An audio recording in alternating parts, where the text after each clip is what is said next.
डस्का वालों को मैं इस तरह सलाम पेश करता हूँ, कोई मेरा दिल चीर कर आपको बताए कि हजाज मुकद्दस की मिट्टी के बाद मैं डस्का की मिट्टी का एहतराम करता हूँ।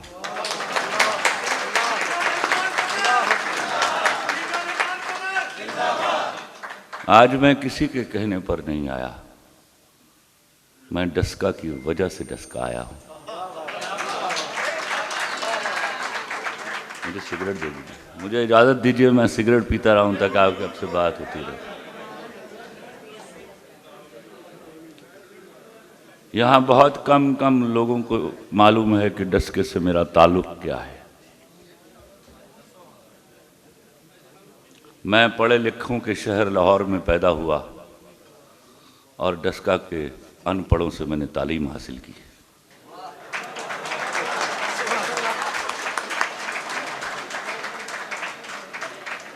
लाहौर के पास ये फैज़ है कि उसने खलीलुर रहमान कमर को जन्म दिया था। डस्का पर यह मेहरबानी है कि उसने खलीलुर रहमान कमर की तरबियत की थी।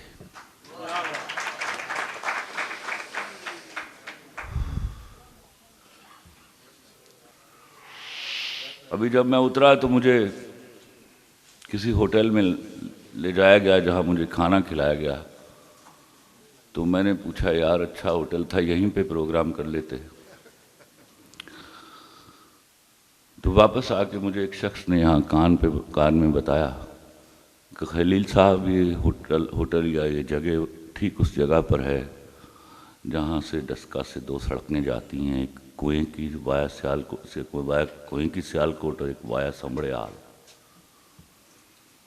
यही वो जगह है जहाँ से खलीलुर रहमान कमर साइकिल पर बैठकर 20 किलोमीटर दूर जाया करते।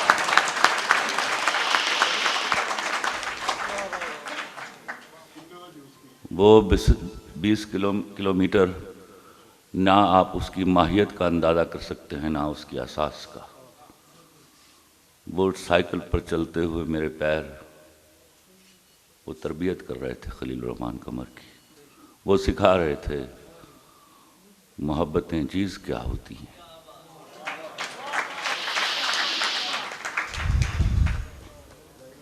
मैं जानता हूँ आज की ये तकरीर जो है वो फिल फॉर जब ये अपलोड होगी तो मेरी बीवी देखेगी और मेरे साथ जो सलूक करेगी आप अंदाज़ा नहीं कर सकते। लेकिन उससे आजिज़ाना माफ़ी के साथ आप लोगों ने बड़ी गलती की, मुझे डस्का बुला लिया है।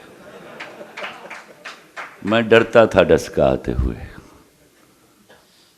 एक दो बार गुज़रा हूँ तो बस ऐसे ही गुज़रा हूँ।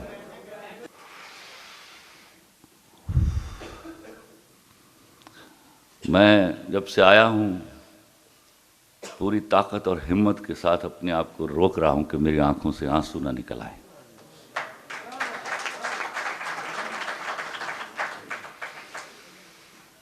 यहाँ से कुछ फासले पर आदम के है। मुझे कोई डस्के के रास्ते बता रहा था, डांटा मैंने उसको, डॉक्टर है मेरे। मैंने कहा बस करो यार, ऐ तो हुण थोड़ियां सड़कां बन गई वरना मेरियां तो अखां ते पट्टियां बंद हो तो मैंने डस्के तक जान दे टोए याद।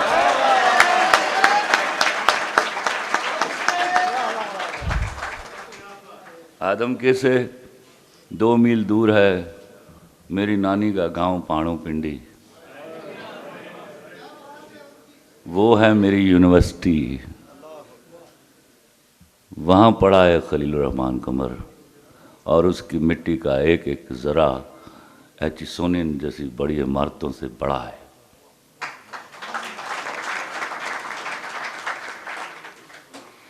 वहाँ मेरे साथ 12 टेनी खेलते हुए मेरे बुज़ुर्ग वो थे मेरे प्रोफेसर और उस्ताद। वो जो बातें किया करते थे मैं गौर से सुना करता था। उन बातों ने तरतीब देना शुरू किया मुझे और फिर लाकर वहाँ खड़ा कर दिया जहाँ आप गलती से समझते हैं कि मुझे इज़्ज़त मिल गई। उस तरबियत ने मुझे सिखाया कि मैं अल्लाह से कैसे मांगूं कि अल्लाह तू मुझे ज़िल्लतों से बचाए रखना।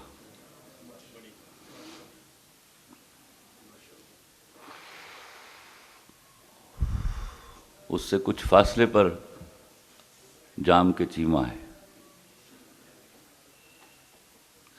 वहाँ मेरे मामू रहा करते थे। मेरे सगे मामू नहीं थे वो, वहीं उनके घर में मैं ब्याया गया। और अल्लाह करे लोग उनकी तरह हों। जब मैं अच्छा आदमी लिखता हूँ तो अपने मामू को लिखता हूँ।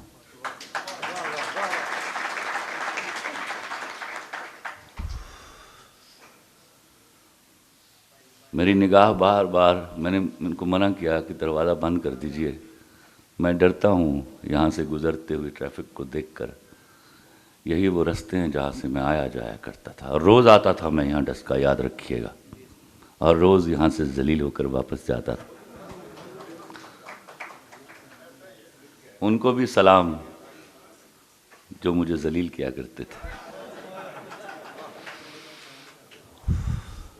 वो चले गए, डस्का बाकी रह गया।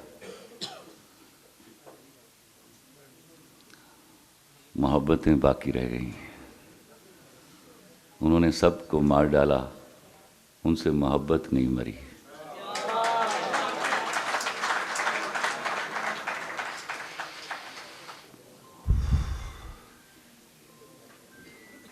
बहुत लिखा मैंने, और ये भी ना कहा कीजिए कि क्या लिखता है खलील रहमान कमर। अल्लाह के वास्ते कहा कीजिए क्या देता है वो खलील रहमान कमर को। मैं कहाँ हूँ राइटर, अल्लाह की कसम मुंशी हूँ उसका। वो देता है, मैं कलम से लिख देता हूँ।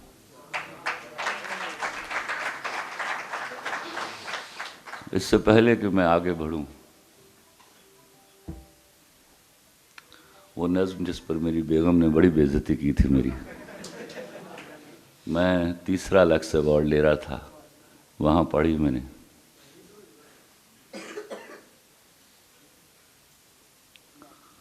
मेरी शोहरत मेरा डंका, मेरे एजाज़ का सुनकर, आज इस नज़्म के मानी समझ आ जाएंगे आपको।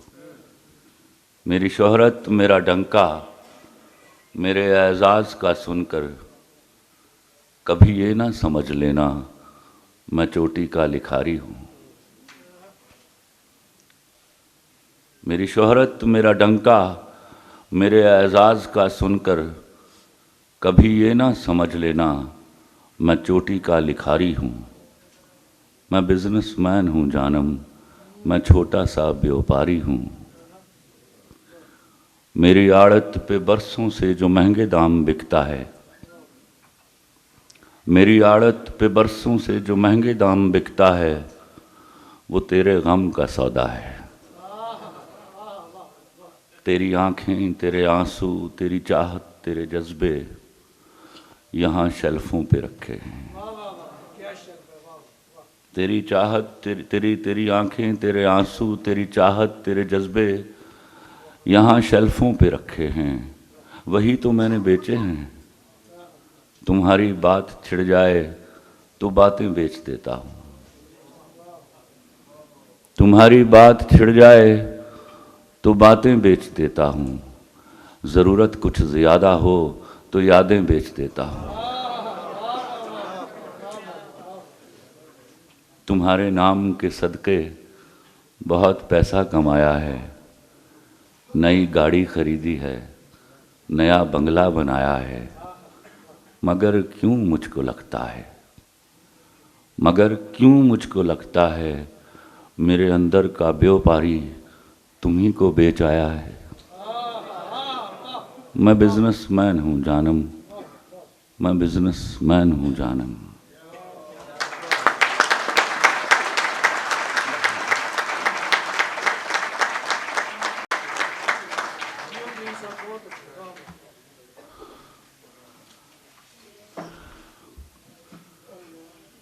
डस्का से जो सड़क समड़े आल जा रही है, मुझे याद है जो मेरे हम उम्र हैं वो जानते होंगे, उन दिनों यहाँ लारियां चलती थी और बसों को हम गौर से देखा करते थे। वो नई नई ईजाद थी शायद हमारे लिए। सबसे फुसफुसी और घटिया बसें वाया संभड़ियाल सियालकोट जाया करती थी। ऐसे क्या मुझे कोई चैलेंज करेगा इस बारे में?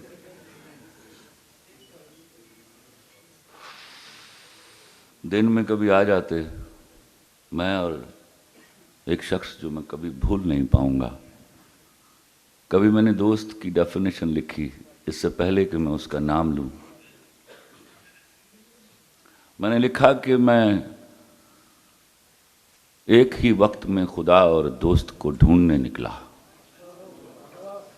सोचा खुदा अगर पहले मिल गया तो उसके साथ मिलकर दोस्त को ढूंढूंगा। हुआ ये कि दोस्त पहले मिल गया और खुदा को ढूंढने की ज़रूरत ही नहीं रही।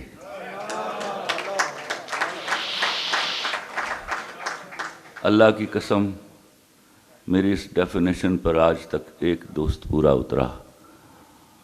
भक्कड़वाल का रहने वाला डॉक्टर मकसूद।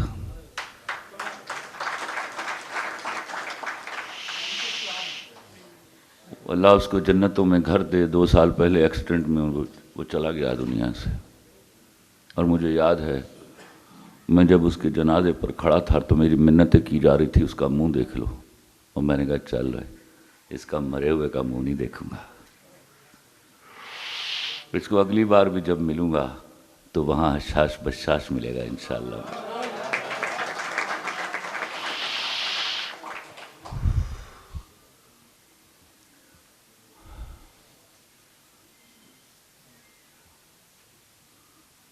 यहाँ वो जो सदके तुम्हारे का पीरियड है वो 4 से 5 महीने पर मुहित है और ज़्यादा वक्त सर्दियों का है। तो यहाँ पर साइकिल रख के हम पहुँचा करते थे।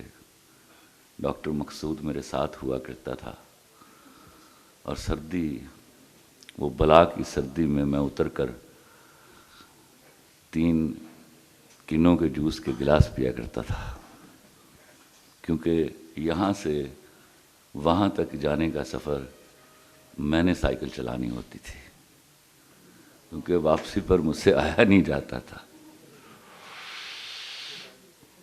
तो फिर मैं इस बर्क रफ्तारी से साइकिल चलाता हुआ उस मंजिल ना तमाम तक पहुँचता था, जहाँ अगले 15-20 मिनट में जिल्लत और रुसवाई के बाद हम वापस लौट आया करते थे। ये यादों की भी एक फूड़ी होती है। आज मैं उस फूड़ी पर आया हुआ हूँ, तो उस एहतराम में खामोश रहिए। मैं जानता हूँ मैं अपने आप को बोलने से रोक नहीं पाऊंगा और मेरी बेगम मेरी बेइज्जती को से मुझे रोक नहीं पाएगी, लेकिन जा आज शहादत का वक्त है खलील रहमान का।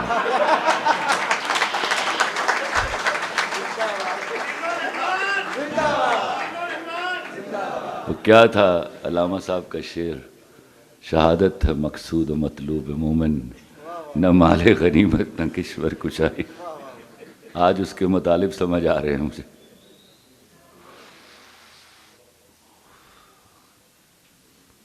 पाणोपिंडी में मेरी नानी थी, मेरी सहेली। अल्लाह जानता है न लड़कियों की ऐसी कोई सहेली हुई है, न किसी मर्द की कोई ऐसी सहेली हुई है। वो मुझे खीलो कह के पुकारा करती थी। मेरे मामू मुझे गोगी पुत्र कहते थे। डस्का की फिजाओं में ये आवाज़ें आज भी गूंजती होंगी और ये मरते दम तक गूंजती रहेंगी, मैं आपको बताऊं।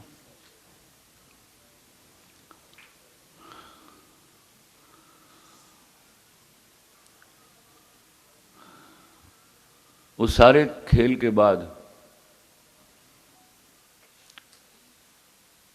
वो खेल मेरी तरबियत का एक लंबा वक्त था जो मुझे मोहब्बत के मानी सिखा रहा था। वहीं मुझे मालूम पड़ा कि मोहब्बत बुज़दिलों का, रोने वालों का नाम नहीं है। मोहब्बत तो ताकत देती है आपको, और मोहब्बत के साथ ये लफ्ज़ जोड़ना कि ये कामयाब हो गई या नाकाम हो गई, घटिया लोगों का काम है। मोहब्बत जब हो जाती है, कामयाब हो जाती है।